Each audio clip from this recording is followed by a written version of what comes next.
the CinemaGold podcast. I'm your host, Larry Lease. Thank you for joining us. Right now, we'd like to thank our sponsor, Poddex. They are a tool for podcasters looking to get a boost to their content, bring in more viewers. If you use the promo code CinemaGold on poddex.com, you can save 10% off your entire purchase.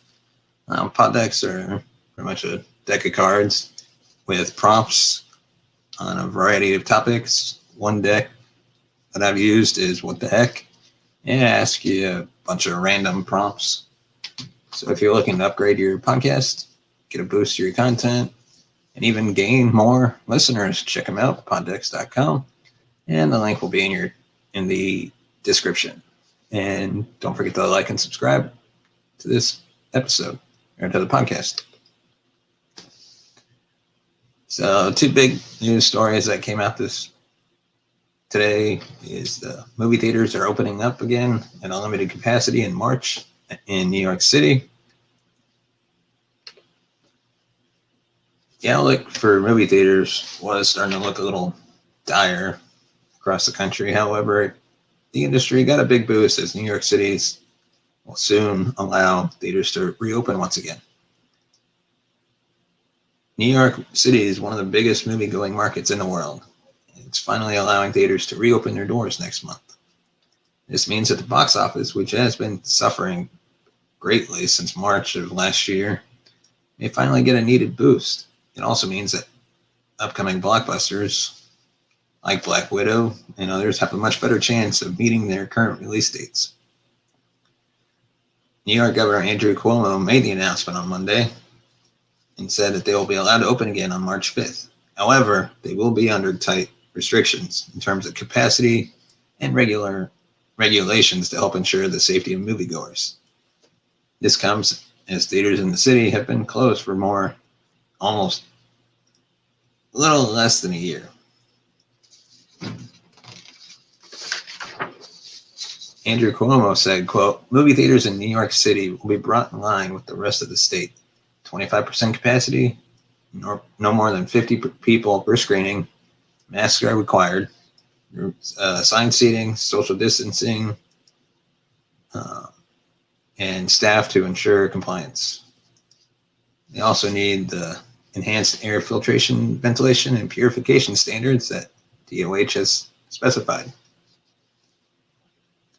Many of the delays that major releases have seen in the last year, theaters in LA and New York City were not open. These represent the two biggest markets in the US at the box office. Without them, movies had little chance to succeed. You saw this with films like Tenet and Wonder Woman 1984. The National Association of Theater Owners praised the state's decision. 2021 has largely been absent of major releases or box office hits due to ongoing health and safety concerns. However, things are showing a sign of improvement, and it's possible that we could see movies including Black Widow, Free Guy, No Time to Die, Morbius earlier than later. 2019 saw domestic box office receipts total $11.3 billion.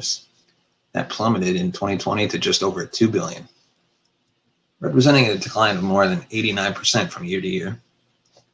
Hollywood has started to now embrace streaming as a future. Movie theaters can not afford further delays in reopening en masse if they hope to be a major part of the industry's future. Warner Brothers decided to release all its movies on HBO Max and in theaters on the same day, and that's not helping the industry either. But New York City opening for business, albeit in a limited capacity, certainly does. And this news was previously reported by Deadline and CNBC.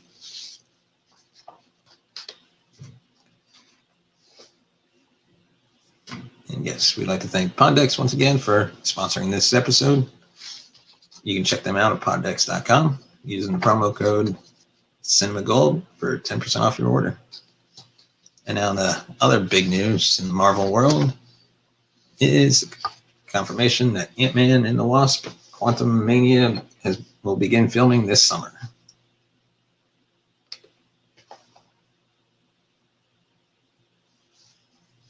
According to Evangeline Lilly, co-star of Ant-Man and the Wasp, it won't be too long before our cameras have started rolling on the third Ant-Man movie.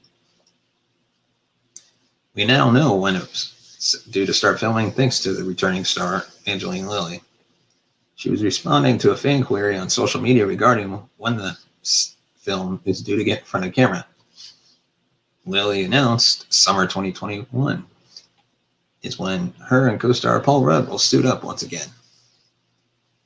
The actress also promised to post from the set when they begin. While not much is yet known about Ant-Man and the Wasp, Quantumania, she has previously revealed that the movie will feature an exciting new direction for her character, Hope Van Dyne, aka the Wasp.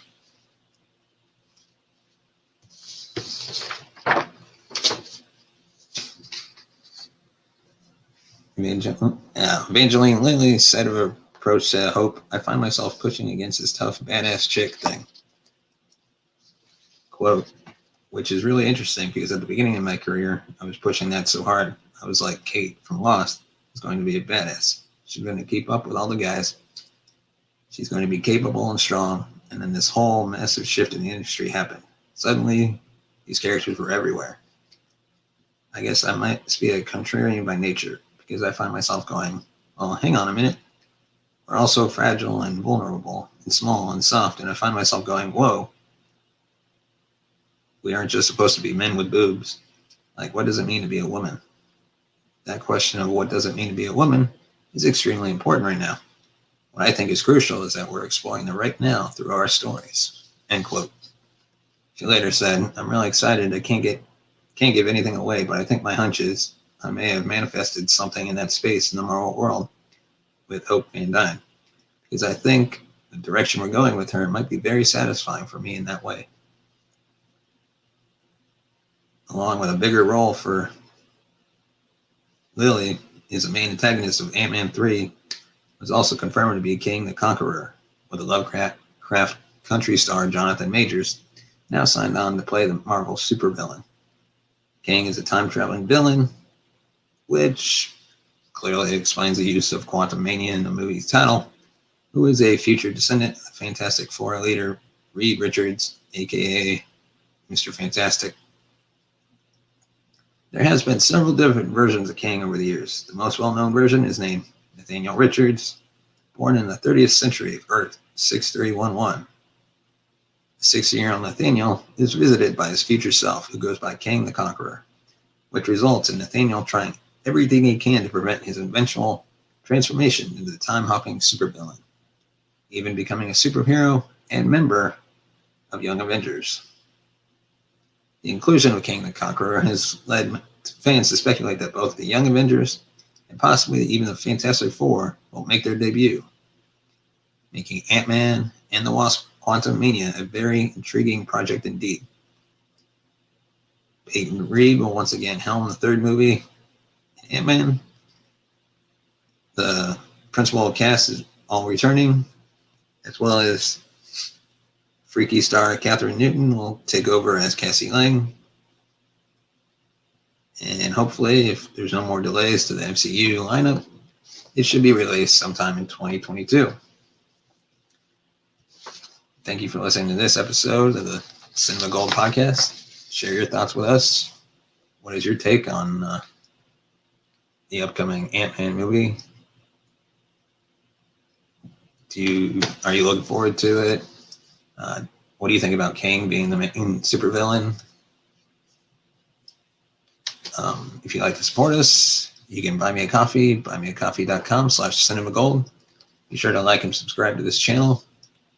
Leave your comments in the comment section. Follow us on Twitter at CinemaGold2. Like us on Facebook at CinemaGold Movies. And thanks for watching.